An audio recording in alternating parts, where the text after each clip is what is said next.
how he dispatches these different enemies. And instantly we're seeing him throw his head back and call out to Buzzerbeak with kind of a musical charm that brings him down, and then Buzzerbeak is fighting on his side. So as we head into this next section, let's see how this affects gameplay. Certainly you've got those distant ranged attacks from your shuriken, but there you go, he calls down one. We do more than one. So we've got Buzzerbeak attacking enemies, and Buzzerbeak sort of spins them round. Is it going to time out? He's still going, collecting stuff from the crate, blowing up the crate, and it's there in the background. He seems to have disappeared now, so again we call him down. So it feels like the number of Buzzerbeak villain helpers you can have when you start is one, but we'll keep an eye on that in the footage as we go forward, because no doubt you'll be able to power that up.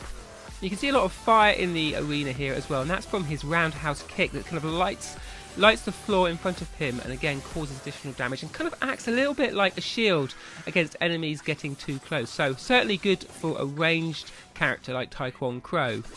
Now here we see what is either another version of that summon or potentially a sensei power, as he summons a massive Buzzerbeak. So let's rewind that and you can see what happens here in detail. So he does his shuriken attack. I think at the same time he then calls down a little Buzzerbeak, but that shattering shuriken causes him to shout again, and then down stomping into the arena you have this huge massive Buzzerbeak that's really dispatching pretty much all the enemies. Now surely that must be a sensei power. I was talking to Wes about this.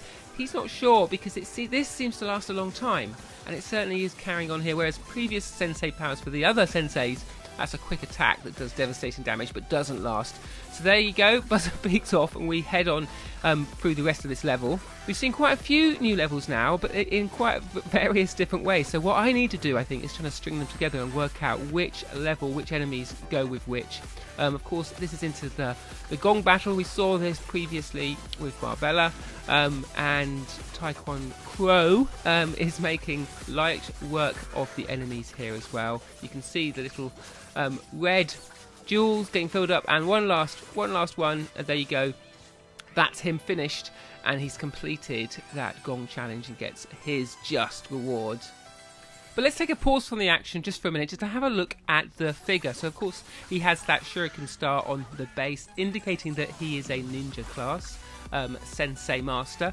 But you can see he has been through the wars. His beak is obviously been beaten up. He's got a few scratches there, and there's a real sense of action to his stance. Along with that, they were also kind of a focus on primary colours here, so the yellow and the blue and the red, and a lot of attention to detail. You can see the texture on his clothing there as we get in really close.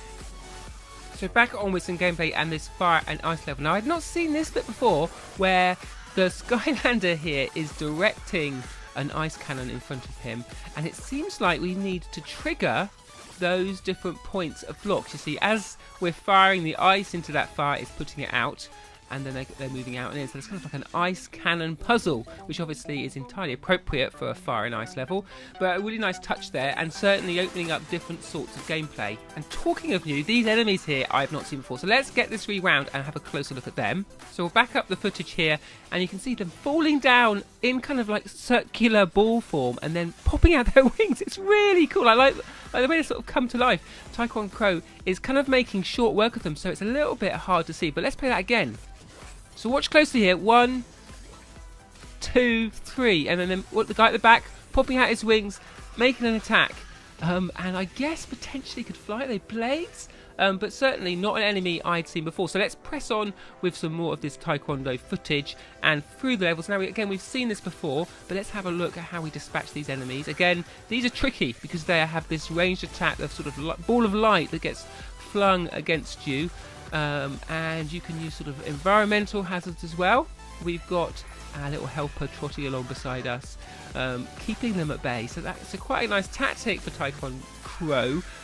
Putting up that wall of flame, standing behind it, and then shoving out your shurikens is going to be a sure way to stop enemies getting too close. So back in our fire level, again, these enemies, I don't think I've seen them before, but certainly they've been around in this footage, casting a spell of kind of explosion on me. Now I love these.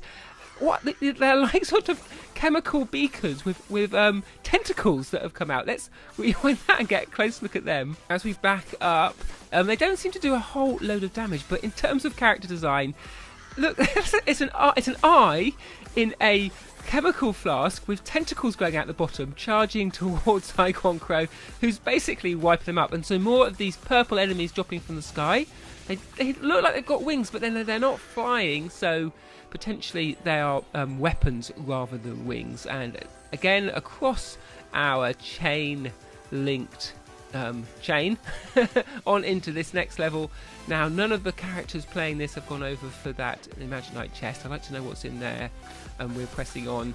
Again, you've got these triggers, and that will get us across the different sort of causeways here. But I want to have another look back in this fire level, and we get to see that these enemies from the front, and you get to see their faces. They look like they're sort of grinning at you as they fall from the sky. Now these guys I think are tricky because they'll come in, they'll summon their attack, and then they go off and hide. This guy can't get away because the wall's there, so we've dispatched with him. In more familiar territory, this floor's going to disappear. We knew that was going to happen. We've been here a few times before.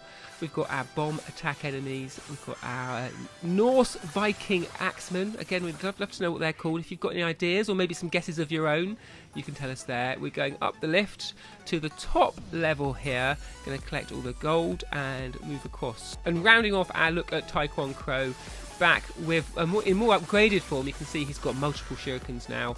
Still only one helper villain coming to his aid, so maybe that's not been upgraded. This will be good. Those throwing out those shurikens and then coming back, almost like there's some sort of yo-yo attack, I think is really good. And one final treat for you before we go is a look at this massive Beak assistant. I mean, he completely rips up the level, so it's kind of, you call him in and it's kind of like job done. So I'm sure there must be some limits to how much you can and can't use it. So we'll get that rewound and you can have a look at it while I'm rounding off the video. But let us know, is Tae Kwon Crow going to be